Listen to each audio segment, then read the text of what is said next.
جسم کے سیلز ہیں، مطلب جو ہم پیٹ جس کا نکل جاتا ہے، جو جس کو ہم عام زبان میں کہتے ہیں جی بندہ بڑا صحت مند ہے. جی کبھی اس بات کے دو مقصد ہوتے ہیں نا، کبھی عکس کے لیے بولا جاتا ہے کہ یار تو مولانا صاحب وہ کہتے ہیں کہ پیٹ نکل گیا جی جناب بڑا صحت مند ہے جی، وہ مطلب یہ تو ماشاءاللہ بڑا وہ طاقتور بندہ ہے اور بڑا چست ہے اور یہ وغیرہ.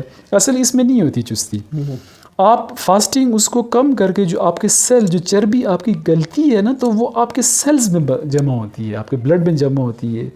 آپ کو ایون جو ہے کھانا کھانے کی بھی اتنی ضرورت نہیں پڑتی ہے. صحابہ کی زندگی کا بھی جب ہم مطالعہ کرتے ہیں، رسول اللہ علیہ وسلم کے پاس ایک باہر کے ایک بادشاہ نے اپنا ایک طبیب بھیجا کہ آپ جائیں اور مدینہ میں رہیں، اور رسول اللہ علیہ وسلم کو بطور ہدیہ بھیجے کہ وہاں کے لوگ علاج کریں گے. جی جی جی. وہ کچھ عرصہ بعد آپ وسلم کے پاس آتے ہیں کہ یا رسول اللہ میں تو آیا ہوں خدمت کے لیے، کوئی میرے پاس علاج کے لیے نہیں آ رہا. تو انہوں نے کہا کہ یہ کیا وجہ ہے؟ انہوں نے کہا کہ وجہ یہ ہے کہ میرے صحابہ تب تک کھاتے نہیں جب تک ان کو بھوک نہیں لگی ہوتی، اور ابھی بھوک باقی ہوتی ہے کہ چھوڑ دیتے ہیں کھانا، انہیں پیٹ بھر کر کھاتے نہیں. تو انہوں نے کہا یہی وجہ ہے کہ وہ بیمار نہیں ہوتے. اچھا ڈاکٹر صاحب، جی اس میں ایک اور سوال ساتھ ساتھ ایڈ کریں کہ عموماً ہم دیکھتے ہیں نا کہ لوگ تھوڑے سے، جیسے آپ نے تھوڑی دیر پہلے مذاق کے طور پر کہا کہ کہہ دیتے ہیں کہ بھائی پیٹ بڑھ گیا تو کہتے صحت مند ہو گیا، حالانکہ وہ صحت مند نہیں ہوتا. تو لوگ اکثر اپنا جو ہے وہ موٹاپے کے وجہ سے جو ہے پریشان ہو جاتے ہیں یا وہ ہو جاتے ہیں. تو کیا رمضان کے مہینے کا، اور وہ لوگ اس کے لیے ڈائٹنگ شروع کر دیتے ہیں کہ یار یہ ڈائٹ کرتے ہیں، فلاں دن میں نہیں کھائیں گے، ایک ٹائم کھائیں گے، تو کیا ڈائٹ کرنے والا بندہ اس کے لیے روزہ بیسٹ آپشن نہیں ہے؟ بہترین. آپ نے میرے خیال میں جس کو ہم کہتے ہیں کہ سب سے بہترین سوال جو آپ نے کیا، جو اور اس کا جواب بھی آپ نے خود دے دیا.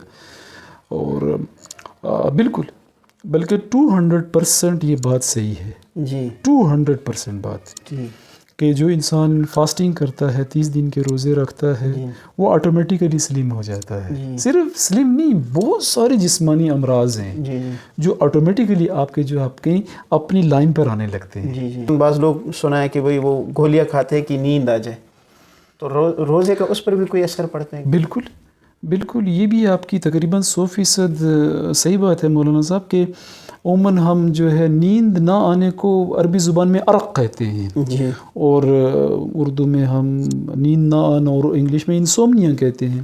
بالکل، روزہ جو ہے یہ بہت انتہائی مستفید ہے، انتہائی مستفید ہے یہ نیند کے لیے. اب یہ ہے کہ جیسے میری مثال ہے، میں پہلے عام دنوں میں جو ہے وہ چائے پی لیتا تھا 9 بجے، مجھے پوری رات جاگتا رہتا تھا. آج کل میں تراویح کے بعد آ کے چائے پیتا ہوں، ایک کپ بڑا، کھانا بھی کھا لیتا ہوں، کچھ نہیں ہوتا. اچھا، یہ شوگر کے مریض آپ جاتے ہیں، کولیسٹرول، یہ جیسے آف دا کیمرہ ہم بات کریں تو آپ نے کہا کہ یہ 3 چیزیں ہیں کہ جو بہن بھائی ایک آتے تو دوسرے کو بلا دیتے ہیں. تو روزے سے شوگر لیول، بلڈ پریشر کی تو آپ نے شروع میں بات کی، بلڈ پریشر، کولیسٹرول ریکور کا، یہ جو ڈپریشن ہے ریکور.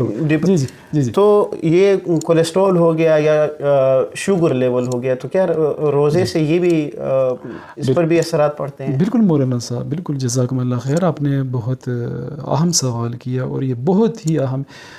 میں نے آپ کو پرسنٹیج بتائی تھی. دوسرا بندہ ہمارے کمیونٹی میں، جو پاکستان کی کمیونٹی ڈپریشن کا شکار ہے. فرسٹ جو ہے ڈیابیٹیز ہے، ٹھیک.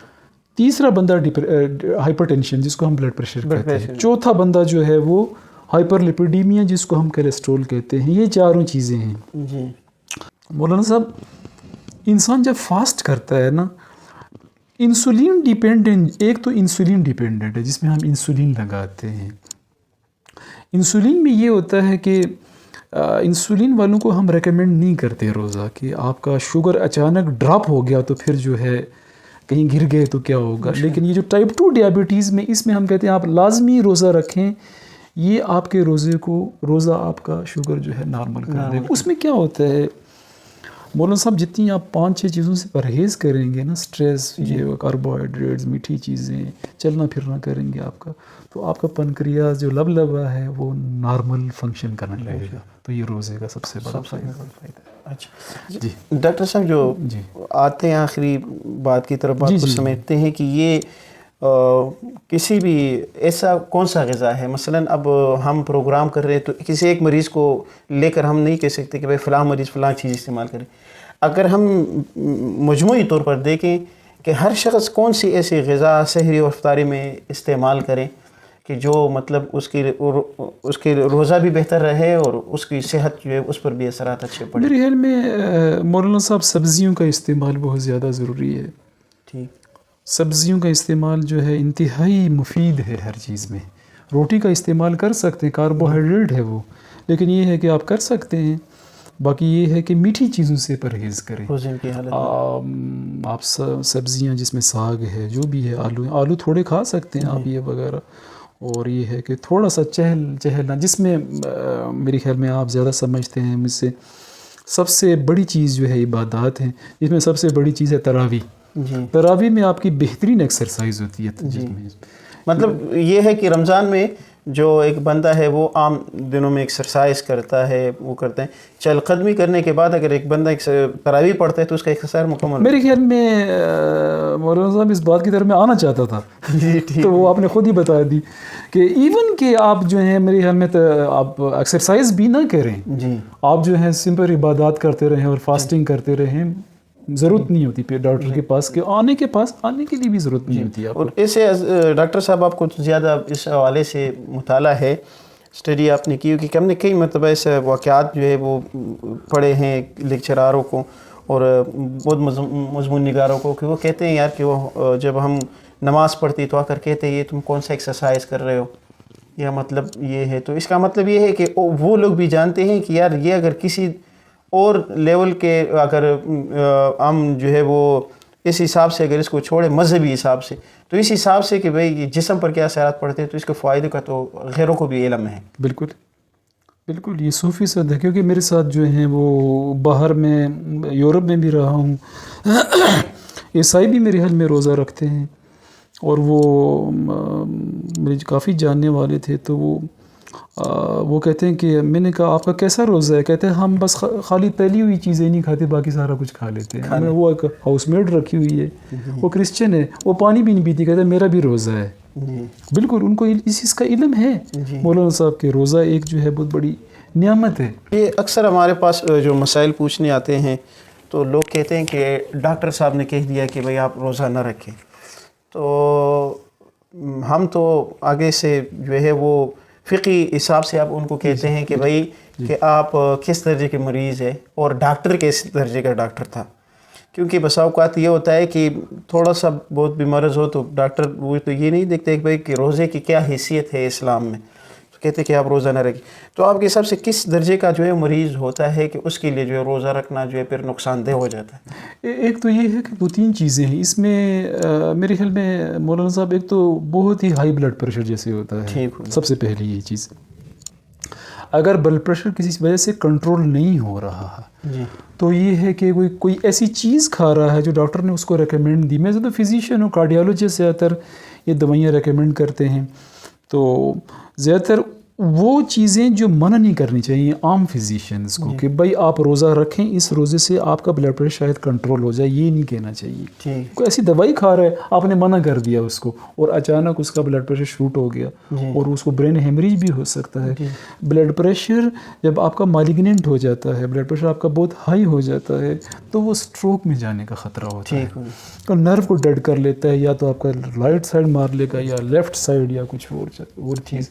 تو یہ ہے کہ کوشش کرنی چاہیے کہ لوگوں کو گائیڈ کرنا چاہیے ان چیزوں میں کہ بلڈ پریشر آپ کا نارمل ہے 180/100 ہے، 170/100 ہے، آپ کا فاسٹنگ سے یہ نارمل آ سکتا ہے. اباؤ 200 جائے یا اباؤ بہت مالیگننٹ ہے، اس کو نہیں ریکمینڈ میرے خیال میں نہیں. دوسری چیز یہ ہے کہ انسولین ڈیپینڈنٹ جو ہے، جیسے میں نے کہا کہ جو لوگ انسولین لیتے ہیں، نہیں جو انسولین لیتے ہیں، ٹھیک ہو گیا، وہ یہ ہوتا ہے کہ کچھ نہ کھانے کی وجہ سے ہائپوگلیسیمیا ہو سکتا ہے، جس کو ہم کہتے ہیں کہ بلڈ شوگر کا لو ہو جانا.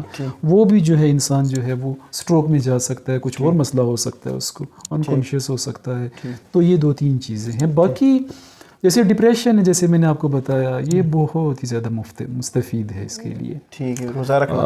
جی ہاں، یہ جو جس کو ہم افسردگی کہتے ہیں، جو پریشانی کرتے ہیں، تو یہ تو میرے خیال میں باقی جو ہے چیزوں میں تو ہے، روزہ ہر مرض میں مولانا مفید ثابت جی ہوتا ہے. ہر مرض میں، بلکہ آپ کہہ سکتے ہیں کہ روزہ انسان کو ٹھیک کر سکتا ہے میرے خیال میں.